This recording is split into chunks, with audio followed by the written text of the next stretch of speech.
दिसंबर का महीना शुरू ही हुआ और चारों ओर ठंड ने हाहाकार मचाया हुआ था।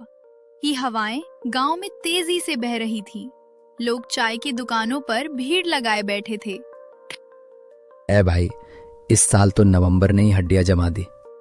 काका सही बोले, दिसंबर आएगा तो शायद लोग घरों से निकल ही ना पाए। ठंडी हवा घर के फटे छप्पर से अंदर घुस रही है। बच्चे कांप रहे हैं, माँ खांसी में तड़प रही है। इतनी ठंड में बच्चे पत्थर जैसे जम रहे हैं। वीरू, कुछ तो करो। करूं क्या गीता, खेत से कुछ मिला नहीं, लकड़ी खरीदने तक के पैसे नहीं बचे। बेटा, ये कंबल बच्चों को दे दे, मेरी चिंता मत कर। नहीं माँ, पहले आप। अगर आपको कुछ हो गया तो हमारा सहारा कौन होगा? गांव में किसी से मदद मांग लेते हैं, कोई तो देगा। कल ही तो सबके सामने हाथ फैलाया था, सबने मुंह मोड़ लिया। गरीब की कोई सुनता ही नहीं। मैं हूं ना, कुछ ना कुछ करूंगा। मेरे रहते ये ठंड तुम्हें छू भी नहीं पाएगी। लेकिन कैसे वीरू? ठंड से हार मानने का सवाल ही नहीं। चाहे कुछ भी करना पड़े, आज रात इस घर में गर्माहट जरूर आएगी। घुटनों में दर्द होने पर भी वो दरवाजे की ओर बढ़ता है। गीता उसे देखती रह जाती है। डर, भरोसा और उम्मीद तीनों साथ। हलवाई गरम जलेबी तल रहा है। दुकान पर भीड़ कम, लोग ठंड से कांप रहे हैं। देख मुनीम, ये ठंड हमारी किस्मत लेकर आई है। जितनी ठंड बढ़ेगी उतना फायदा। हाँ सरकार, गरीबी में लोग क्या करें, महंगा ही सही, खरीदना तो पड़ेगा ही। और हमने लकड़ी कोयला पहले ही खरीद कर गोदाम में भर लिया है, कल दाम बढ़ा देंगे। पटेल पर गांव वाले कह रहे थे कि बच्चे ठंड में तड़प रहे हैं। अरे रहने दे, हम कोई धर्मशाला चलाते हैं क्या? व्यापार में दया नहीं चलती, दिमाग चलता है। साहब, अगर गरीबों पर कुछ रहम कर दें तो भगवान भी देगा। पास खड़ा एक गरीब बूढ़ा लकड़ी के छोटे गट्ठर की तरफ देखते हुए कांप रहा है। साहब, बच्चों के लिए थोड़ी लकड़ी दे दो, पैसे बाद में दे दूंगा। पहले पैसे फिर लकड़ी, और हाँ, आज से दाम दुगने। बूढ़े की आंखें भर आती हैं। हलवाई असहाय होकर देखता रहता है और पटेल मुनाफे की खुशी में जलेबी का कौर मुंह में रख लेता है। पटेल की दुकान के बाहर लंबी लाइन, ठंड से जमे लोग लकड़ी लेने को मजबूर। वीरू कांपते हाथों से अपनी फटी शॉल ठीक करता हुआ सामने आता है। पटेल भाई, बस थोड़ी लकड़ी दे दो उधार में। घर में बच्चे रात भर रोते रहे, माँ की तबीयत भी खराब है। अरे वीरू, ये दुकान है, कोई दानशाला नहीं। यहाँ पैसों से ही सामान मिलता है। मजदूरी करूंगा, खेत जोत दूंगा, लौटाऊंगा सब पैसे, कसम से। कसम भक्तावर की खाएगा या अपनी गरीबी की? कसम से पेट नहीं भरता, नोट से भरता है। हट, लाइन मत खराब कर। पैसे हैं तो खरीद, नहीं तो रास्ता पकड़। बस आज के लिए मेरे बच्चों पर रहम कर दो। गरीबों पर रहम करने से दुकान नहीं चलती वीरू। अगला। पीछे खड़े लोग चुप, कोई बोलने की हिम्मत नहीं करता। वीरू धीरे धीरे सर झुकाकर मुड़ता है। एक बूढ़ी औरत बड़बड़ती है, पता नहीं इंसानियत इतनी ठंडी कब पड़ गई। टूटा हुआ दरवाजा खुलता है। वीरू थके कदमों से अंदर आता है। कमरे में ठंड धुआं सी भरी है। कोनों में बर्फ जमी है। लकड़ी मिली? नहीं, पैसे मांगे, बिना पैसे के कोई टहनी भी नहीं देगा। तो हम क्या करें? देखो, बच्चों के होठ नीले पड़ रहे हैं। माँ भी ठंड से कांप रही है। पापा, बहुत ठंड लग रही है, प्लीज कुछ करो। वीरू अपने बच्चों को सीने से लगाकर बैठ जाता है। ने बहुत विनती की थी गीता, सबके पांव पड़े, लेकिन वहाँ दिल नहीं।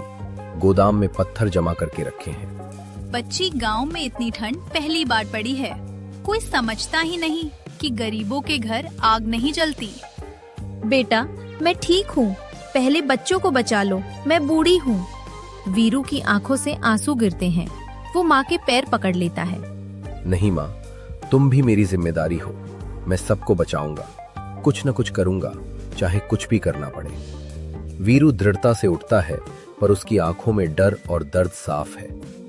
पापा मत जाना। वीरू उसकी तरफ देखता है, कांपते हाथों से उसे चूमता है। आज रात कोई ना कोई रास्ता निकालूंगा, चाहे दुनिया साथ दे या ना दे।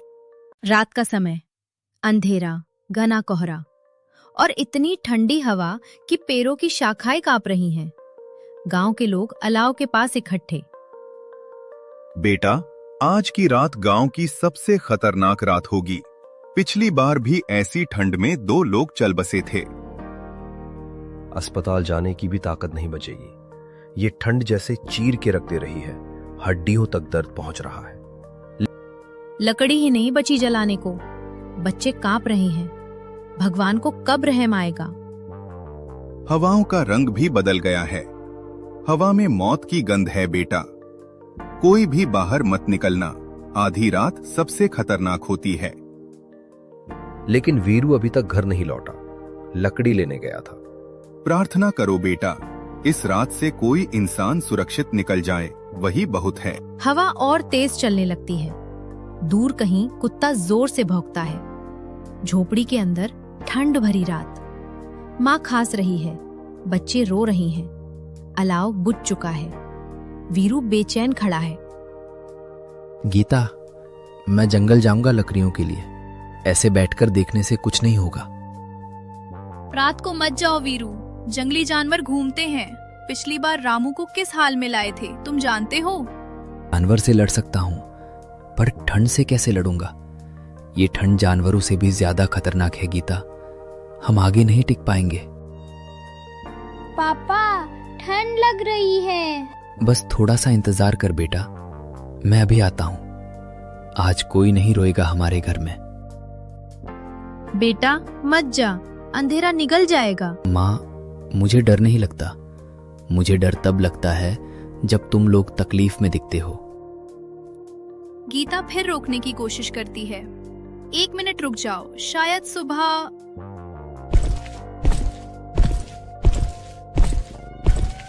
अगर सुबह का इंतजार किया तो सुबह मिल ही नहीं पाएगी। मैं अभी जाऊंगा, बस जल्दी लौटूंगा। वीरू बाहर निकलता है। दरवाजा बंद। झोपड़ी के अंदर सन्नाटा और सबकी सांसें थमी हुई। कड़ाके की ठंड। वीरू के हाथ सुन्न पड़ चुके, पैर जमे हुए और कोई सूखी लकड़ी नहीं। हे भगवान, यहाँ भी कुछ नहीं बचा। अचानक उसे जमीन पर टूटा पेड़ मिल जाता है। वीरू, धन्यवाद प्रभु, इसी से आज रात घर में आग जलेगी। चोर सर्दी में घर घर चोरी कर रहे थे। कंबल, लकड़ियां, खाने का सामान चुरा रहे थे। एक आदमी चिल्लाता है, चोर चोर! पर ठंड के कारण कोई घर से बाहर नहीं निकल पा रहा। ठंड से जमी रात। पटेल अपने बड़े गोदाम का मोटा ताला बंद कर रहा है। अंदर लकड़ी और कोयले के बड़े बड़े ढेर भरे पड़े हैं। बाहर लोग जलाने को एक टहनी तक तरस रहे हैं। लकड़ी 200 रुपए किलो, कोयला 350 रुपए किलो। जो नहीं खरीद सकता वो ठंड से मरे, हमें क्या। दया। वाह साहब, इस सर्दी में नोट बरसेगा। लोग रोएंगे, गिड़गिड़ाएंगे और दाम हम तय करेंगे। दया करना अमीरों का शौक है और हम व्यापारी हैं। व्यापार में दिल नहीं, दिमाग चलता है। आज तक किसी ने गरीबों को मुफ्त आग नहीं दी, फिर पटेल क्यों देगा? जितनी ठंड बढ़ेगी उतना हमारा फायदा बढ़ेगा।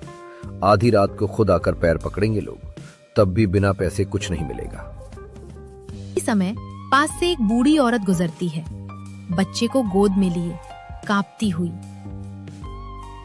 पटेल जी, एक मुट्ठी कोयला दे दो, बच्चा मर जाएगा। कड़ाक। पहले पैसे लाओ, फिर कोयला मिलेगा। रोने से कुछ नहीं मिलता यहाँ। साहब, गांव मौत से लड़ेगा और हम नोट गिनेंगे। इस ठंड में ज्यादा लोग नहीं टिकेंगे और ज्यादा मौतें मतलब ज्यादा बेचने के मौके। यही असली व्यापार है। अरे कब तक चुप रहेंगे? गरीबों के घर में चूल्हा बंद है। पटेल ने अनाज के दाम आसमान पर कर दिए हैं। कोई बोलेगा भी? बोलना आसान है बेटा, लेकिन पटेल के खिलाफ आवाज उठाने का मतलब है दुश्मनी। पूरे गांव को पता है उसका हुक्म चलता है। कल मेरे आदमी ने विरोध किया तो उसके खेत में आग लगा दी। कोई गवाही देने भी नहीं आया। अगर हम में से कोई अकेला बोला तो खत्म समझो, लेकिन अगर सब मिलकर खड़े हो जाएं तो पटेल भी डर जाएगा। भीड़ में कुछ हिम्मत जागती है, कुछ लोग सिर उठाते हैं, कुछ आंखें फेर लेते हैं। हम डरते रहेंगे तो हमारा हक कोई वापस नहीं देगा। हर घर का बच्चा भूखा सो रहा है और हम सोचते रहें कि कोई और कदम बढ़ाएगा। अगर आज फैसला नहीं लिया तो कल बहुत देर हो जाएगी। या तो हम पटेल के सामने झुकते रहेंगे या अपनी आवाज उठाकर जिंदा रहने का हक मांगेंगे। डर में जीने से अच्छा है एक बार सच के लिए लड़ना। भीड़ से एक सदमे जैसा सुर उठता है। सब मिलकर हाँ, अब और नहीं झुकेंगे। लोगों के चेहरों में पहली बार उम्मीद की चमक दिखाई देती है। तूफान से पहले की चुप्पी टूट चुकी है। टूटी फूटी झोपड़ी के अंदर ठंड, अंधेरा सब सो रहे हैं, लेकिन वीरू जाग रहा है, आंखों में चिंता और आग दोनों। सोए नहीं अब तक? दिल में क्या चल रहा है? हर घर में भूख है गीता। बच्चे रो रहे हैं, बूढ़े ठंड से कांप रहे हैं और पटेल बस अपने गोदाम भर रहा है। ये अन्याय अब नहीं सहा जाता। डरो मत, लेकिन गलत रास्ते पर मत चल पड़ना वीरू। गुस्सा इंसान से गलत काम करवा देता है। मैं किसी का बुरा नहीं चाहता, पर किसी की मजबूरी देखकर चुप भी नहीं रह सकता। अगर हम यूं ही बैठ गए तो गांव खत्म हो जाएगा। अगर तुम पर कोई मुसीबत आई तो हम बच्चों का क्या होगा? डर मुझे भी लगता है, लेकिन डर कर जीना अब मुमकिन नहीं। गांव वाले मेरी तरफ देखें, मेरे ऊपर भरोसा रखें, मुझे वो भरोसा टूटने नहीं देना। कहाँ जा रहे हो इस अंधेरी रात में? जो होना है आज रात से शुरू होगा।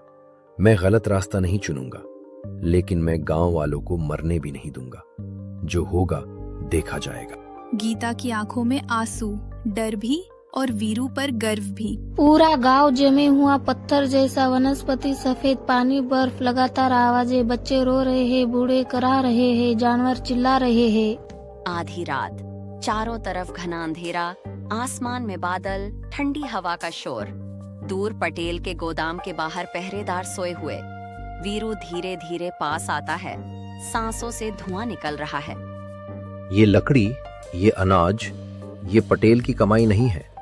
ये जंगल से लाई गई जनता की चीज है, जिस पर सिर्फ एक आदमी का हक कैसे हो गया। आज अगर मैं चुप रहा तो कल गांव वाले खत्म हो जाएंगे। बच्चों की भूख, बूढ़ों की ठिठुरन, किसके आगे रोएं ये लोग। वीरू चौंकता है, लेकिन फिर खुद को संभालता है। गलत चोरी नहीं होती, गलत वो होता है जो अमीरी के नाम पर गरीबों की जिंदगी छीन ले। हम मांगने नहीं आए, अपना हक लेने आए हैं। ये लकड़ी गांव वालों की गर्मी बनेगी, ये अनाज बच्चों की भूख मिटाएगा। आज पहली बार नहीं डरूंगा, क्योंकि आज मैं अकेले के लिए नहीं, पूरे गांव के लिए खड़ा हूं। वीरू लकड़ी और अनाज बोरियों को धीरे धीरे घसीट कर बाहर लाता है और एक ठहराव में आसमान की तरफ देखता है। भगवान, अगर मैं गलत हूं तो मुझे रोक लो, और अगर सही हूं तो सुबह तक कोई भूखा ना सोए। वीरू पेड़ों की आड़ में सामान छिपाते हुए गांव की ओर बढ़ जाता है। रात पहले से ज्यादा ठंडी हो चुकी है, लेकिन वीरू के कदम पहले से ज्यादा मजबूत। वीरू लकड़ियां गाड़ी में भरता है और गांव के घर घर पर छोड़ने लगता है। लोग दरवाजा खोलते हैं और देखते हैं, हर घर के बाहर लकड़ियों का बड़ा ढेर। और औरतें रोने लगती हैं, पुरुष हैरान, बच्चे खुश। ये किसने किया? भगवान खुद आ गए क्या? सुबह सूरज निकलते ही हंगामा। पटेल अपनी जीप से उतरकर गुस्से में गोदाम की ओर दौड़ता है। दरवाजा खुला पड़ा है, बाहर ताजी बर्फ पर घसीटने के निशान दिखाई दे रहे हैं। ये दरवाजा खुला कैसे है? किसने चाबी ली थी? बोलो। साहब, अंदर का सब सामान, लकड़ी, कोयला, अनाज सब गायब है। मेरी लकड़ियां किस कुत्ते ने चोरी की? इतना माल, इतनी मेहनत, रात में कोई पूरा गोदाम साफ करके ले गया? कैसे मुमकिन है? साहब, बाहर बर्फ पर पैरों के निशान दिख रहे हैं, शायद कई लोगों ने मिलकर। चुप, कोई गरीब में इतनी हिम्मत नहीं कि मेरी तरफ आंख उठाकर भी देखें। जिसने भी किया है ना, उसे जिंदा नहीं छोड़ूंगा। पूरे गांव को खंगाल दूंगा, बच्चा बच्चा ढूंढूंगा। साहब, अगर गांव वालों ने मिलकर किया तो? क्योंकि हर घर में आग जल रही है आज सुबह, और सर्दी की कोई शिकायत नहीं। पटेल मतलब वो लोग मेरे सामान से अपने घर गर्म कर रहे हैं। पटेल बंदूक उठाकर अपने आदमी इकट्ठे करने को चिल्लाता है। मुनिम और मजदूर सहमे खड़े हैं। गांव में तूफान आने वाला है। पटेल घर घर आकर पूछताछ करता है। पटेल, लकड़ी किसने दी? लोग, पता नहीं, पर जिसने दी उसने हमारे बच्चों की जान बचाई। एक बूढ़ा आदमी कह देता है, रात को वीरू की परछाई देखी थी गोदाम के पास। लोग शौक में। पटेल गुस्से से चीखता है, वीरू ने चोरी की है, इसे सजा मिलनी चाहिए। पंचायत वीरू को बुलाती है।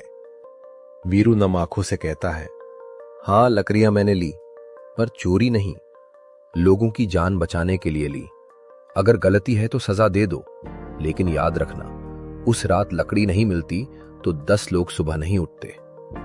पूरा मैदान बिल्कुल शांत। लकड़ी जंगल से लाई गई थी। जंगल सबका है। पटेल ने अवैध रूप से सब जमा कर ली। असली चोर कौन है? लोगों की भीड़ पटेल के खिलाफ खड़ी हो जाती है। वीरू ने जान बचाई, अपराध नहीं किया। दोषी पटेल है, जिसने गरीबों का हक छीना। पटेल पर भारी जुर्माना लगाया जाता है और गोदाम गांव के नाम कर दिया जाता है।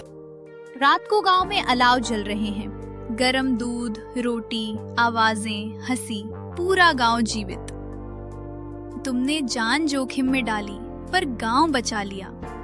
अगर इंसान इंसान के काम ना आए तो फिर वो इंसान कैसा? बुराई चाहे कितनी बड़ी क्यों ना हो, लेकिन इंसानियत और अच्छाई हमेशा उससे बड़ी होती है। तो फ्रेंड्स, आपको ये आज की कहानी कैसी लगी है कमेंट करके जरूर बताइएगा। और हाँ, वीडियो को लाइक और चैनल को सब्सक्राइब जरूर कीजिएगा। तो मिलते हैं एक नई कहानी के साथ।